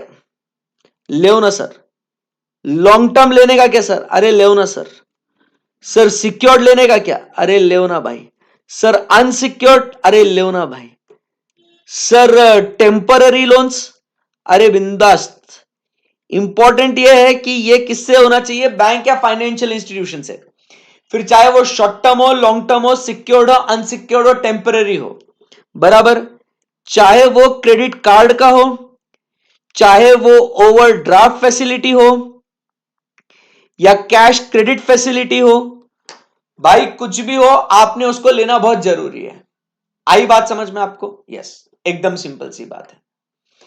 अब यहां से आगे बढ़ते हैं। अब मुझे एक बात बताओ, फंड बेस्ड लेने का कि नॉन फंड बेस्ड लेने का? अब सर ये तो सिंपल है, शॉर्ट टर्म लो, लॉन्ग टर्म लो, सिक्योर्ड लो, अनसिक्योर्ड लो, टेम्पररी लो, क्रेडिट कार्ड लो, ओवरड्राफ्ट लो, सीसी लो, सर ये सब ले लो सर, कोई टेंशन नहीं है सर, आपकी इच्छा है, आपको लेने का है आप ले, हमें कोई दिक्कत नहीं है। अब सवाल ये आता है कि फंड बेस्ड लोन लेने के या नॉन फंड बेस्ड लोन लेने के, that is a very very important question out यार। फंड बेस्ड लेने का या नॉन फंड बेस्ड लेने का? कौन सा लोन लेने का, फंड बेस्ड या नॉन फंड बेस्ड?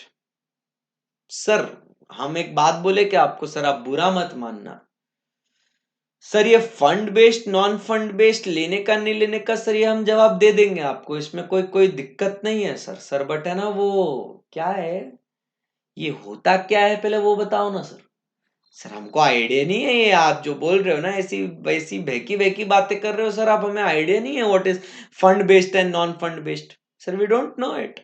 अच्छा नहीं पता, चलो मैं बताता हूं। देखो जहां पे एक्चुअल मनी इन्वॉल्व होता है ना, ये जो क्या बोलते हैं उसको, जहां पे एक्चुअल लोन एडवांस किया जाता है, actual money has been given, उस चीज को अपन क्या कहते हैं बॉस, उस चीज को अपन क्या कहते हैं, उस चीज को अपन कहते हैं एज व्हाट, फंड बेस्ड। बराबर। जो बैंक ने एक्चुअली लोन दिया है ना, जो बैंक ने एक्चुअली लोन दिया है ना, उसको अपन क्या बोलते हैं, फंड बेस्ड बोलते हैं। और नॉन फंड बेस्ड मतलब अगर फॉर एग्जाम्पल की अगर अपन बात करें, जैसे कि आपने सुना होगा बैंक गारंटी, सुना होगा आपने बैंक गारंटी, ठीक है ना। या तो अपन बात करते हैं about what, letter of credit.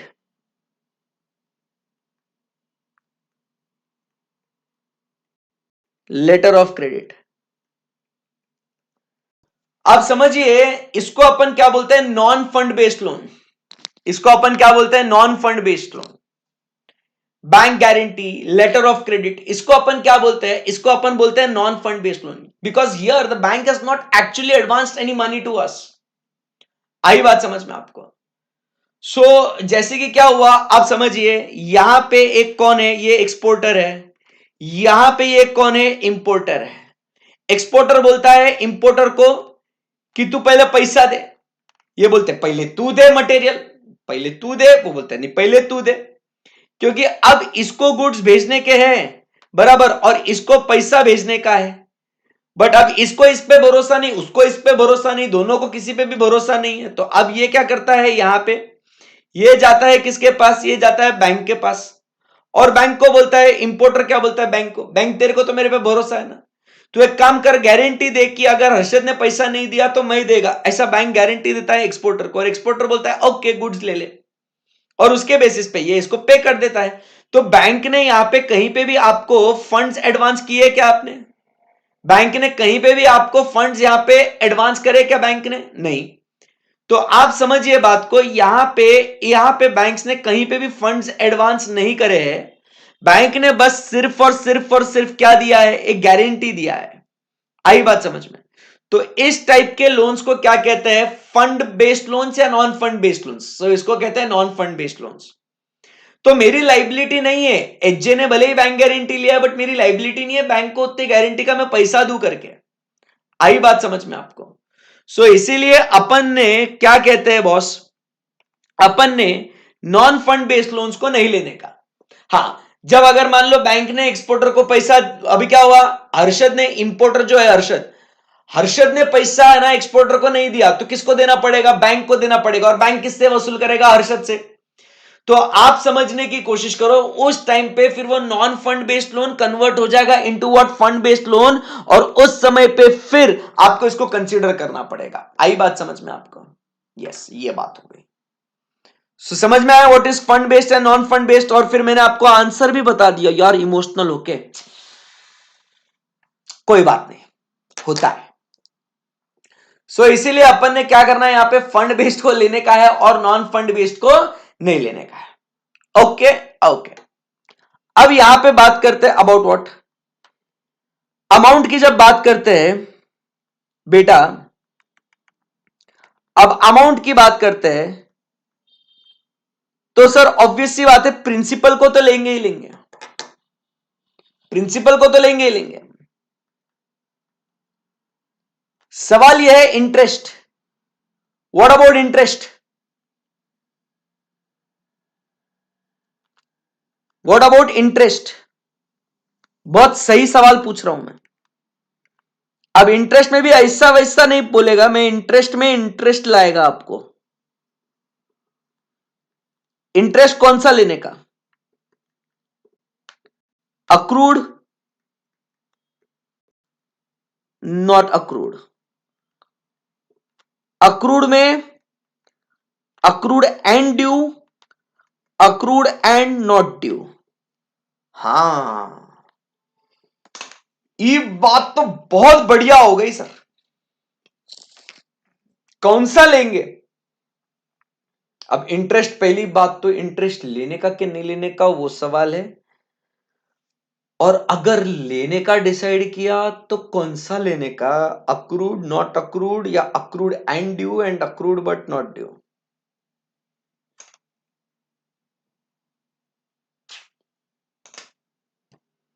बहुत बढ़िया चीज सर, बहुत ही बढ़िया चीज।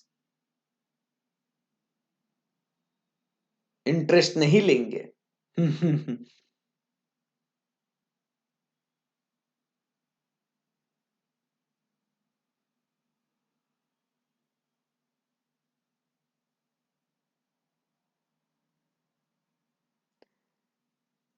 तो बेटा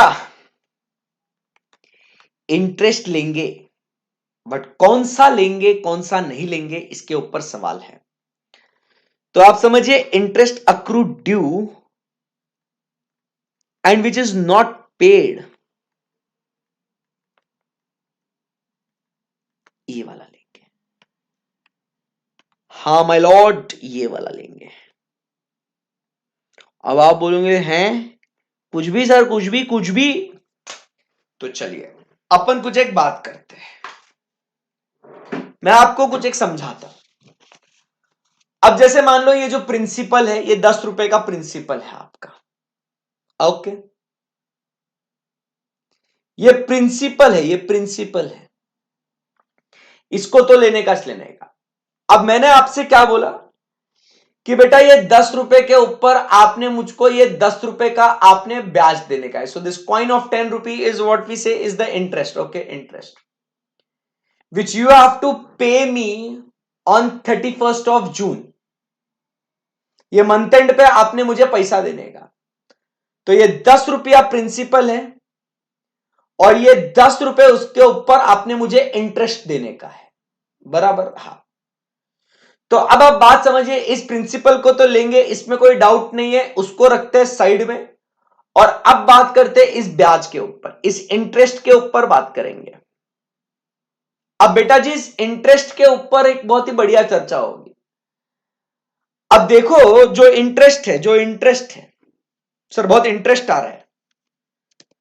अब आप मुझे बताइए इस इंटरेस्ट को अपन लेंगे नहीं लेंगे इसका सवाल है, ठीक है ना। अब आप मुझे बताइएगा, एकदम सिंपल सी बात है बेटा,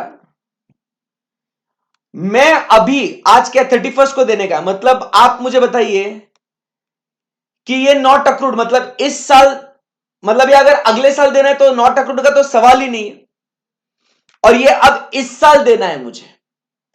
तो आज आपको ये मुझे 31st को देना है, 31st सॉरी 30th जून को देना है, सॉरी माय बैड, 30th जून ना, 31st काय को बोला मैंने, वो होता है उम्र में कभी कभी होता है रे ऐसा।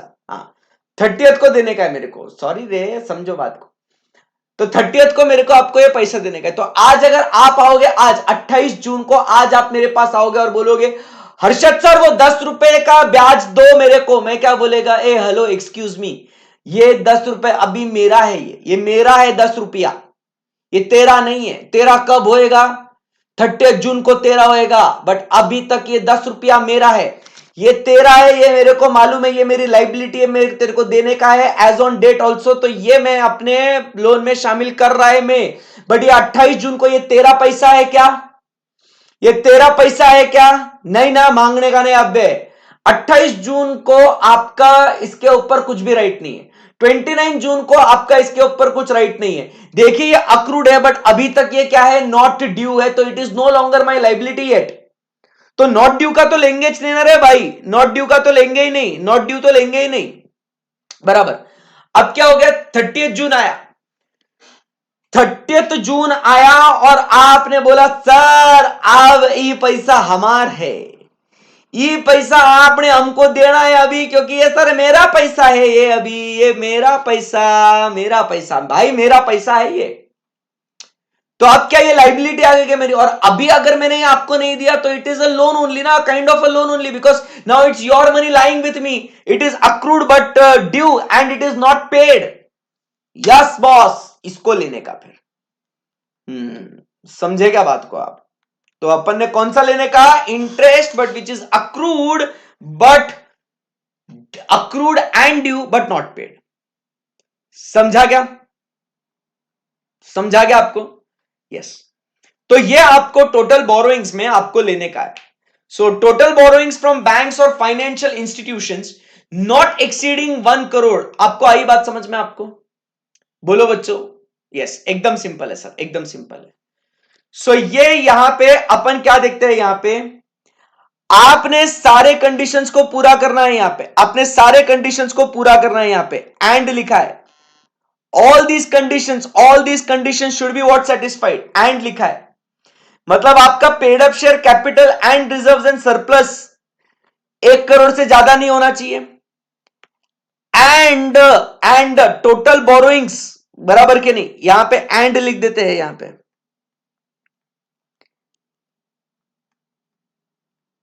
एंड टोटल बोरोइंग्स और from banks or financial institution भी वो 1 करोड़ से ज्यादा नहीं होना चाहिए। फिर एंड अगली कंडीशन, थर्ड कंडीशन, जो क्या कहता है? मजा आ रहा है ना एकदम? अरे सर क्या ही बताया आपको, मतलब नेक्स्ट लेवल। फिर उसके बाद नेक्स्ट अपना आता है थर्ड पॉइंट, टोटल रेवेन्यू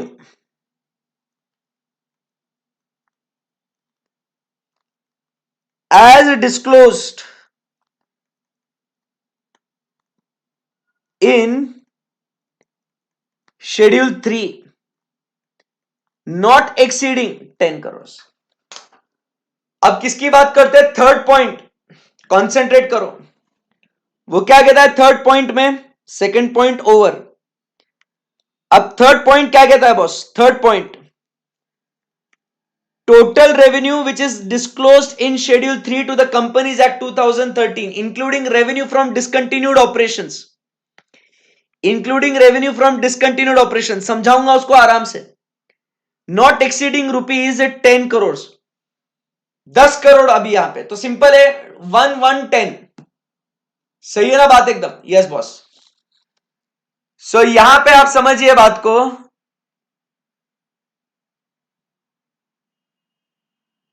तो यहां पे आप समझिए बात को क्या हो रहा है यहां पे। So total revenue as disclosed in schedule 3। सो अभी यहां पे सर टोटल रेवेन्यू, ये क्या फंडा है अभी, ये क्या मसला है? सो टोटल रेवेन्यू आप समझिए बात को, व्हाट इज टोटल रेवेन्यू? तो शेड्यूल 3 में आपने रेवेन्यू क्या है पढ़ा होगा ना, आपके अकाउंट्स के टीचर ने आपको पढ़ाया है what is total revenue.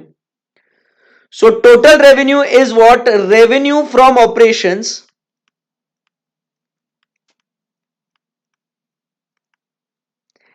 And अपन बात करते हैं as what? Other income. So जब ये दो चीजें अपन मर्ज करते हैं, आई बात समझ में? जब ये दो चीजें अपन मर्ज करते हैं, रेवेन्यू फ्रॉम ऑपरेशंस बराबर एंड अदर इनकम, तो इसको अपन कहते हैं as what? Total revenue. Revenue from operations is nothing but what we call it as what? The turnover. आई बात समझ में आपको? So your turnover plus other income combined together is called as what? Total revenue.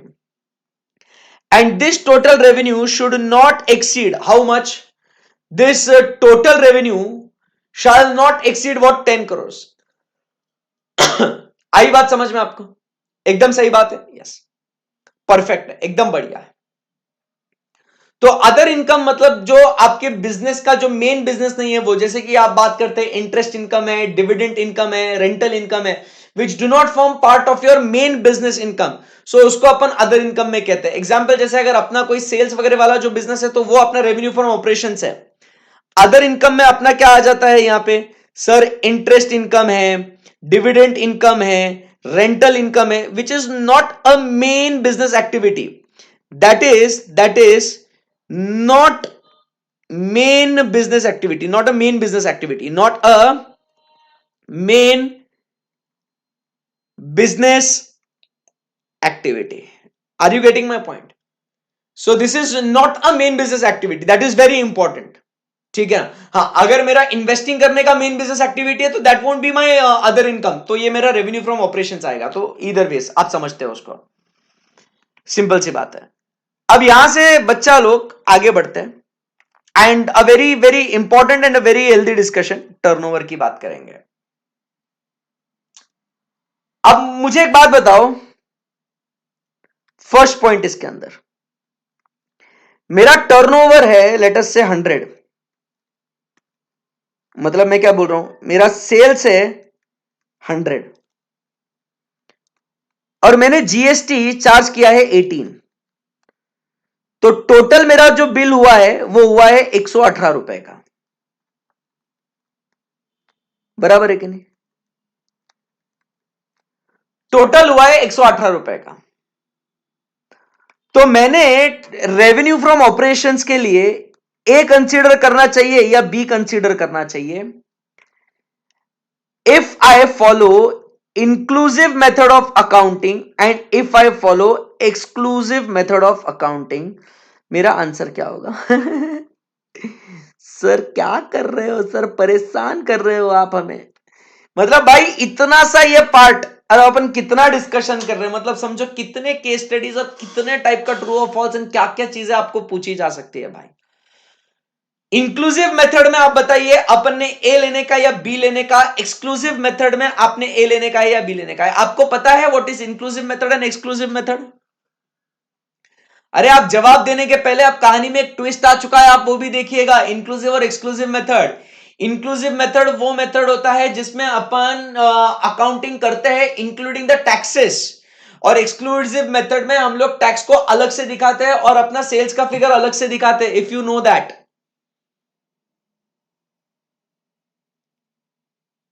बताइए what will be your answer, inclusive method होगा और exclusive method होगा? तो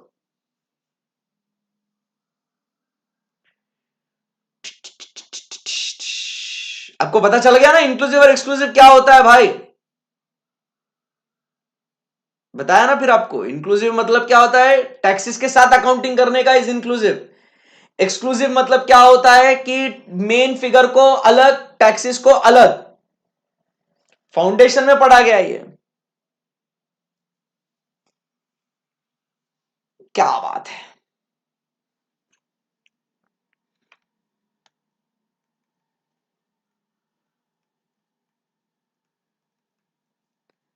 inclusive A, exclusive B, inclusive B, exclusive A, inclusive B, exclusive A. इधर भी ए, इधर भी ए. तो चाहे आप इंक्लूसिव यूज करें या एक्सक्लूसिव यूज करें, एग्जाम में ऐसा ही कंफ्यूज करे भाई, ऐसा कंफ्यूज करे, कितना मजा आवे, बहुत मजा आवे, मजा ही मजा. अरे सर ये का हो गवा सर. मजा आता है आपको ऐसा परेशान करने में, मतलब देखो खुशी के आंसू आ गए मेरे तो. आह, अरे भाई साहब आप समझिए, चाहे इंक्लूसिव हो चाहे एक्सक्लूसिव हो, कुछ भी हो कुछ भी हो, भैया जी मेरा जो टर्नओवर है वो 100 है. अरे ये जीएसटी जो मैं 18 रुपए कलेक्ट कर रहा हूं, क्या ये मेरा पैसा है? नो, ये मेरा पैसा नहीं है. ये मैं आपसे लेगा और मैं ये सरकार को देगा. It is not a revenue of me. Is it my revenue? ये मेरा पैसा है. करे क्या बात करता है यार तू, बहकी बहकी बातें करता है. सर आप बहके बहके क्वेश्चंस भी तो पूछते हो. कोई बात नहीं.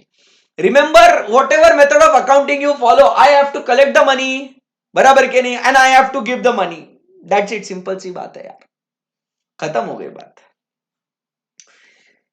सवाल आ रहा है बहुत जोर का. एक बात बताओ, अगर क्रेडिट अवेलेबल और अगर क्रेडिट नॉट अवेलेबल, भैया बहुत मजा आएगा. अब मुझे बताइए उस 18 रुपए का, मतलब देखो जीएसटी का कहीं और मैं जब पेमेंट करता हूं तो उसका क्रेडिट अवेलेबल होता है, कहीं नहीं होता है तो क्रेडिट अवेलेबल नहीं होता है. तो अब अगर मुझे बताइए क्रेडिट अवेलेबल और नॉट अवेलेबल, उस केस में क्या करने का। ए भाई साहब, सर कितना मजा आ रहा है सर, मेरे को तो चक्कर आ रहा है सर ऐसे सवाल देख के आपके। Oh my God, true confusion sir, full confusion. अब बताइए, क्रेडिट अवेलेबल है, बताओ। Credit available, credit not available. अब आप तो एकदम बढ़िया से समझते हो, टैक्स और जीएसटी आपका बढ़िया तरीके से हो चुका है। आप बताओ, credit available, credit not available. देखो सिद्धार्थ बोला ना क्रेडिट अवेलेबल तो ए, नॉट अवेलेबल दिन बी। कैसा मजा आया, कैसा मजा आया।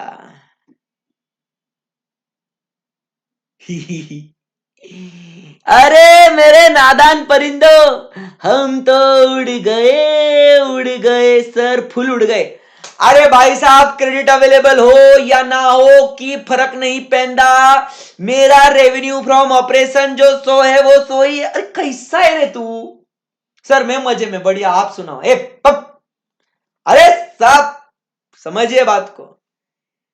अरे भाई साहब, मेरा रेवेन्यू कितना है, भले ही मेरे को अरे क्रेडिट अवेलेबल रहा, मतलब मैंने ऑलरेडी पेमेंट किया है ना उसका, तो उसका क्या संबंध है। अपन कॉस्ट थोड़ी निकाल रहे, कॉस्टिंग की दुनिया में थोड़ी है भाई। अरे कॉस्टिंग का लेक्चर खत्म हो गया। आपको क्या लगा हर्षद सर आया इधर कॉस्टिंग के बात करेंगे तो खुश होएगा, शाबाशी मिलेगा? अरे फटका पड़ेगा, समझा क्या।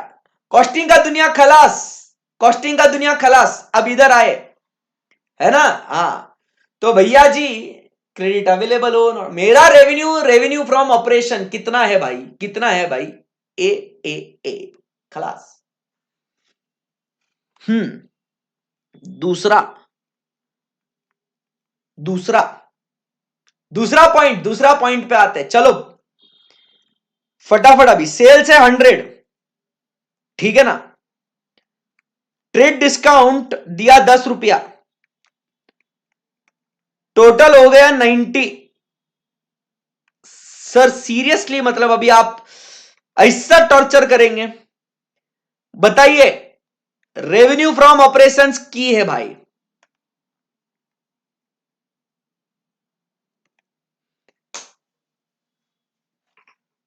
रेवेन्यू फ्रॉम ऑपरेशंस क्या है बताइए। अब क्या है, सेल्स है 100 रुपए का, ट्रेड डिस्काउंट 10 रुपए का, टोटल 90, रेवेन्यू फ्रॉम ऑपरेशंस कितना है? चलो you have to tell me, फटाफट जवाब देना पड़ेगा। थर्ड, सेल्स 100, चलो फटाफट बताओ।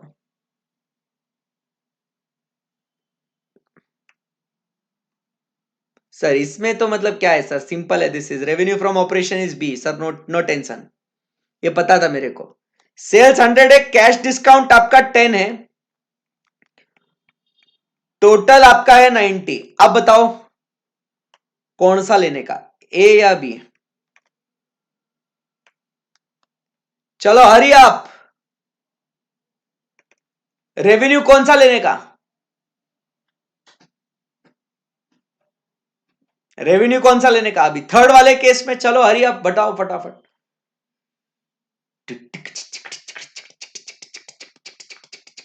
बताओ बताओ बताओ।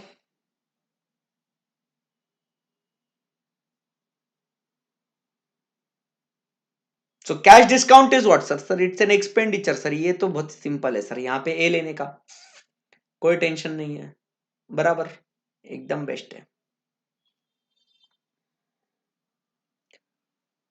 सो ये आपको समझ में आ गया ना, आपको बेस्ट है। सो ये आपको कुछ ऐसे simple simple confusing questions create हो सकते हैं आपके, सो ये बात हो गई। So my dear friends, my dear students, lovely lovely lovely students, sir this was the CARO discussion today, amazing amazing sir, एक ही नंबर। सो बॉस क्या बोलते हैं पब्लिक, इंटरेस्टिंग चीज going on, very interesting sir, very interesting. तो यहां पे आज अपन, मैंने कहा था ना आज का पूरा लेक्चर ये यहीं पे अपना निपटेगा। I believe now you have a good amount of confidence on which companies are to be included in Caro and which are not included from the provisions of applicability of order. So आज बेटा अपने को ये बात तो समझ में आ गई, ये बात तो अपने को समझ में आ गई कि किसे किसे कारो एप्लीकेबल है और किसे किसे कारो एप्लीकेबल नहीं है। अब जिन कंपनीज को कारो एप्लीकेबल हो जाएगा उन कंपनीज के ऑडिटर्स ने क्या करना है, ये कल आएंगे और कल अभी अपने को डिस्कस करना है about what, tomorrow we have to discuss the matters which are to be reported.